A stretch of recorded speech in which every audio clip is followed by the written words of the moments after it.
छत्रपती शिवाजी महाराजांचा सुवर्णकाळ आणि आजचा महाराष्ट्र. महाराष्ट्र म्हणजे काय? महाराष्ट्र म्हणजे जिजा उंच्या गळ्यातील माळ म्हणजे महाराष्ट्र. सईचं कुकवानं भरलेलं कपाळ म्हणजे महाराष्ट्र.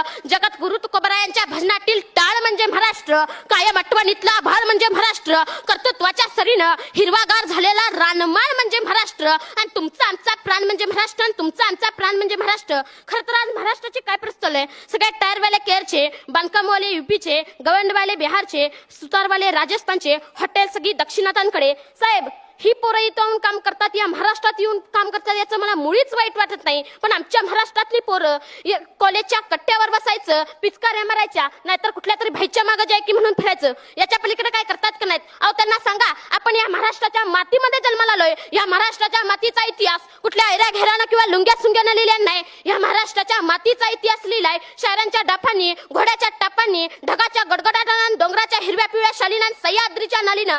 सुकानं मरतं म्हणून घोडकिंडीची पावन खिंड करणारा बाजी प्रभू काय? मानेवरती तीक्ष्ण डोका असताना देखील बचेंगे तो और भिडेंगे म्हणा दत्ताजी शिंदे काय? या महाराष्ट्राच्या मातीसाठी लढणारा तानाजी मालुसरे काय? या महाराष्ट्राच्या मातीमध्ये शत्रूला पाण्यामध्ये दिसणारे संताजी धनाजी काय? हा तर महाराष्ट्राच्या मातीचा इतिहास आहे. तुमच्या तरुण पिढ्यांना तुम्ही समजावून सांगा. आपण असं नानबराय आणि तुकोबरायांनी सगळ्या महाराष्ट्राला सांगितलं चालायचं कसं, बोलायचं कसं, वागायचं कसं. पण आजच्या जन्माला आलेल्या पोराला सांगावं लागतं की बाबा रे, या महाराष्ट्राच्या मातीसाठी या शिवरायांनी आपला प्राण अर्पण केलाय. आता तुला जीव द्यायची गरज नाही. या मावळ्यांनी या मातीसाठी आपला रक्ताचा अभिषेक घातलाय. तुला आता रक्त सांडायची गरज नाही.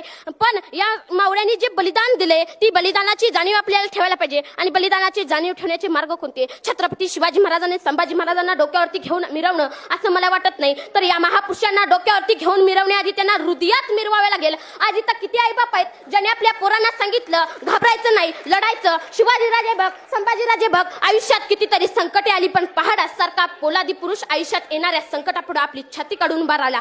किती आईवडिलांनी आपल्या मुलांना संभाजी महाराजांचा इतिहास सांगितला. किती आईवडिलांनी आपल्या मुलांना छत्रपती शाहू महाराजांचा इतिहास सांगितला. जगात असा एकमेव राजा होऊन गेला की ज्याच्या दरबारात एकही नृत्यांगना नाचलेली नाही.